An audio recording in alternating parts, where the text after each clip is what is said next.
Et si le duo de scénaristes actuels avait été remplacé en 2015 par un hashtag? Salut à tous, bienvenue sur Planète Sonic.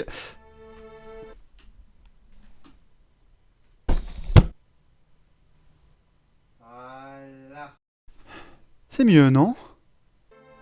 Ok, donc donnons un petit peu de contexte. D'un côté, nous avons le duo de Ken Pontac et Warren Graff, qui ont été sur... Ken Pontac et Warren Graff, donc, qui est le duo de scénaristes / dialoguistes des jeux Sonic depuis 2010, pour la majorité des jeux qui sont sortis jusqu'ici. Ils ont notamment dialogué Sonic Colors, écrit Sonic Lost World de bout en bout et adapté le script japonais de Sonic Forces. Ken Pontac a, dans sa carrière, eu l'occasion d'écrire notamment pour le très connu Happy Tree Friends, n'allez surtout pas voir ce que c'est si vous êtes facilement choquable, Sherlock Holmes au XXIe siècle ou encore Tex Avery. Warren Graff, quant à lui, a surtout écrit pour Happy Tree Friends, et évidemment Sonic. De l'autre côté, nous avons Ian Flynn qui remplace Ken Penders à partir de 2006 sur le comic book adapté d'un jeu vidéo le plus long de l'histoire. Je veux bien sûr parler de Sonic the Hedgehog, paru aux éditions Archie Comics de 1993 à 2017, soit pour une durée de 24 ans. 24 ans. Putain, c'est mon âge, waouh. Et quand je parle du comic book le plus long de l'histoire, c'est pas juste pour Sonic, c'est vraiment toute licence confondue. Ian Flynn est devenu l'écrivain principal de l'histoire de Sonic Archie en envoyant une candidature spontanée à Archie une fois par an pendant 4 ans, étant un grand fan de Sonic depuis l'enfance.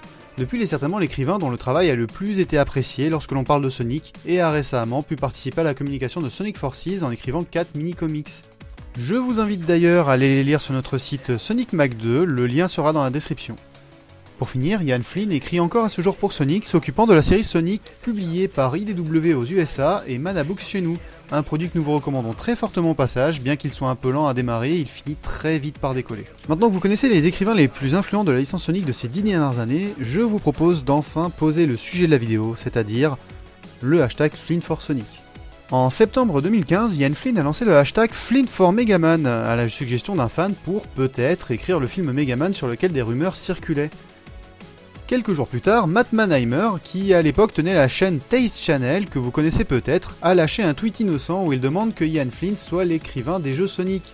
C'est à ce moment-là que Ian Flynn, rappelant que cela ne dépendait pas de lui mais plutôt d'une proposition que Sega lui ferait, a lancé le hashtag Flynn4Sonic.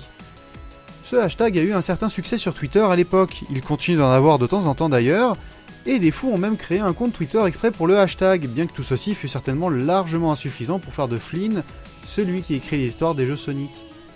Mais... et si ça avait été suffisant? Et si Ian Flynn était devenu l'écrivain des jeux Sonic?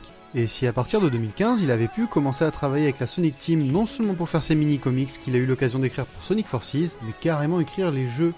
Et si Sonic Forces ne nous présentait pas le Sonic de Sonic Colors qui fait grincer des dents à beaucoup de monde? Et si Sonic, à partir de Sonic Forces, était à nouveau ce personnage qui continue d'avancer, aide les gens, vit, libre comme le vent, et surtout vit comme il l'entend? Et si Sonic à nouveau nous parlait de tout ça, de sa manière de vivre? Et si ses combats avec Eggman remettaient en question cette idéologie si propre à Sonic et permettaient de creuser la question? De développer des thématiques fortes mais en restant accessibles comme la série l'a toujours été? Et si en mettant Ian Flynn à la plume, Sonic redevenait enfin lui-même?